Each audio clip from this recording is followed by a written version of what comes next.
Maharaja gold and diamonds, toll junction, Edappally, Palluruthy, Thrippunithura, Kalady, Eramalloor, Aroor പള്ളി, Thuravoor, Thrissur. Fort Kochi bus stand ഇരുട്ടിൽ. പ്രമുഖ ടൂറിസം കേന്ദ്രമായ ഫോർട്ട് കൊച്ചിയിലെ ബസ് സ്റ്റാൻഡ് രാത്രികാലങ്ങളിൽ ഇരുട്ടിലായ അവസ്ഥ.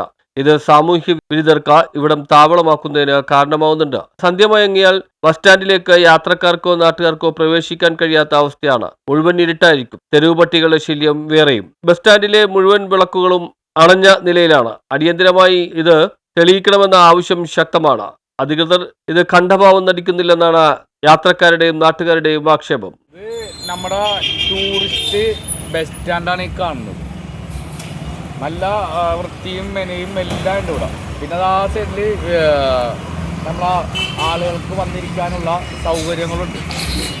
ഇതെന്ന് പറഞ്ഞെങ്കിൽ ഇപ്പോൾ ഏറ്റവും കൂടുതൽ ടൂറിസ്റ്റുകൾ വന്നു പോകുന്ന സ്ഥലമാണ് കേരളത്തിൽ ഏറ്റവും കൂടുതൽ ടൂറിസ്റ്റുകൾ വന്നു പോകുന്ന സ്ഥലമാണ്.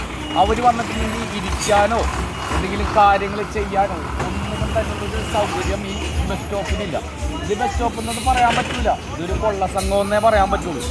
എന്താണെന്ന് വെച്ചിട്ടുണ്ടെങ്കിൽ ഇവിടെ ഇത്രയും ആളുകളും കാര്യങ്ങളൊക്കെ ഉണ്ടായിട്ട് ഒരു ലൈറ്റ് സംവിധാനമില്ല. അതാണ് ഏറ്റവും വലിയ ശാപം. ഒരു ടൂറിസത്തിൻ്റെ സ്ഥലമാണ് ഈ പറഞ്ഞത്. ഒരു ലൈറ്റ് സംവിധാനം ഇവിടെ ഇല്ല. പിന്നെ യാത്രക്കാർ ഇവിടെ വന്നതെന്ന് വെച്ചാൽ ഈ ബസ്സുകളുടെ പ്രകാശത്തിൻ്റെ അടിസ്ഥാനത്തിലാണ് ഇവിടെ വന്നിട്ട് വണ്ടിയിൽ കയറുന്നതും പിടിക്കുന്നതും. അല്ലാണ്ട് യാതൊരുവിധ യാത്രക്കാർക്ക് യാതൊരുവിധ സുരക്ഷയോ കാര്യങ്ങളോ ഒന്നും തന്നെ ഇല്ല. അപ്പോൾ പിന്നെ ഇവിടെ ഉള്ളതെന്ന് വെച്ചാൽ ടോയ്ലറ്റ് സംവിധാനം അത് ഭയങ്കര മോശമാണ്. ഞാൻ പിന്നെ ഒരു ബസ് സ്റ്റാൻഡിൻ്റെ അവസ്ഥയിലേക്കാണ്. ബസ് സ്റ്റാൻഡ് എന്ന് പറഞ്ഞാൽ ആരെങ്കിലും വിശ്വസിക്കുമോ? ഒരു ടൂറിസ്റ്റുകാർ വന്നിട്ടുണ്ടെങ്കിൽ ഏതൊക്കെ ബസ്സാണ് ഇവിടുന്ന് ടൈമിങ് വേണമല്ലോ, അതുപോലും ഇവിടെ എഴുതി വെച്ചിട്ടില്ല ഏതൊക്കെ ബസ്സാണ് ഇങ്ങനെ ടൈമിംഗ് എന്നുള്ള. News bureau, fort Kochi.